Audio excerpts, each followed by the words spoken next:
Amis internautes Mak TV Sénégal, bonjour et bienvenue dans les brèves d'information que nous allons démarrer avec la situation du jour de la pandémie du Covid-19 ici au Sénégal. Sur 1421 tests réalisés, 130 sont revenus positifs au coronavirus, soit un taux de positivité de 9,15%.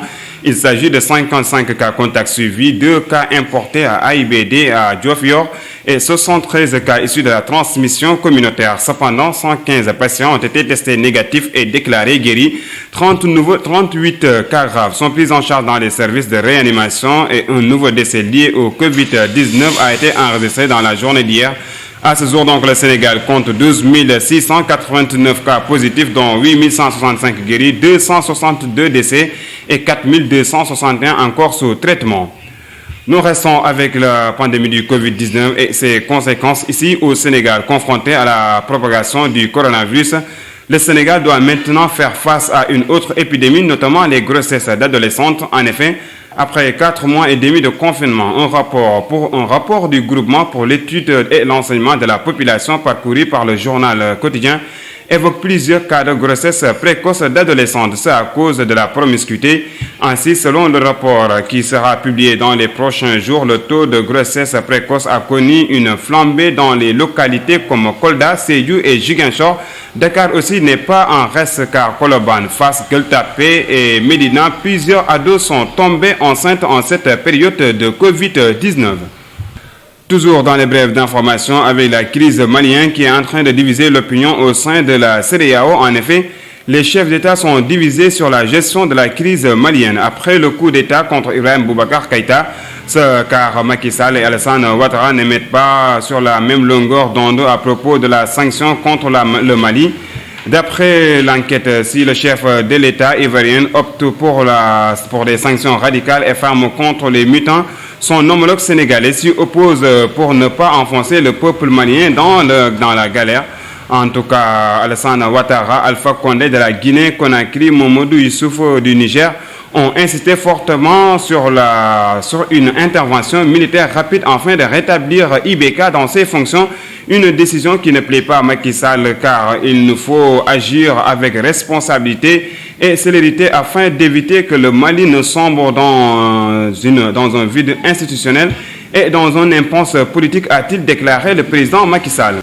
Parlons maintenant de l'éducation avec les examens d'entrée en 6e qui ont débuté hier. Et dans le département de Kaffrine, 69 des 2635 candidats à l'examen du certificat de fin d'études élémentaires et au concours d'entrée en 6e ont composé cette année 100 pièces d'état civil.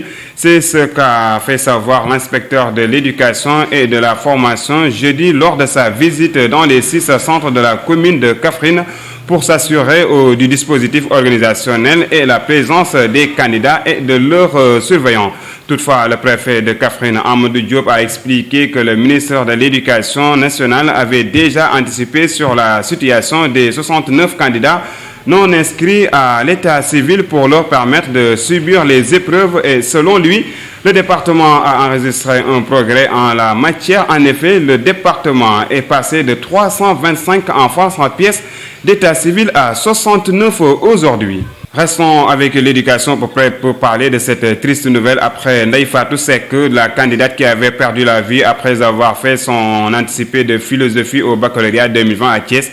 Un autre élève en classe de terminale a perdu la vie dans un chantier où il travaillait à ses heures perdues comme maçon afin de subvenir à ses besoins. Les faits se sont déroulés à Bambey au niveau de l'Institut supérieur de la formation agricole. Selon Source A, les débris de la dalle se sont affaissés sur son nuque qui s'est cassée, provoquant une effusion de sang. Il s'est envolé avant de rendre l'âme. Le défunt laisse derrière lui une femme avec qui elle partageait le même établissement scolaire et qui elle avait épousé durant l'année scolaire. La dépouille a été déposée à l'hôpital régional de Diourbel. Et nous terminons avec la série Infidèles qui continue de susciter de nombreux débats après l'arbitrage du Conseil national de régulation et de l'audiovisuel, la CNRA. Mame Gueye et ses 48 alliés ont interjeté l'appel devant le CNRA. En effet, Ils ont déposé une nouvelle plainte contre la CELI infidèle. Pour rappel, Mamarta Gueye et ses camarades avaient déposé une plainte devant le Sénégal pour dénoncer les images obscènes et les propos inacceptables dans le téléfilm Infidèle, ce qui avait poussé le régulateur à fixer à la Sen TV de nouvelles conditions de diffusion. Et c'est ce qui m'a fait à cette édition. Merci de nous avoir suivis et surtout restez connectés sur MAC TV Sénégal.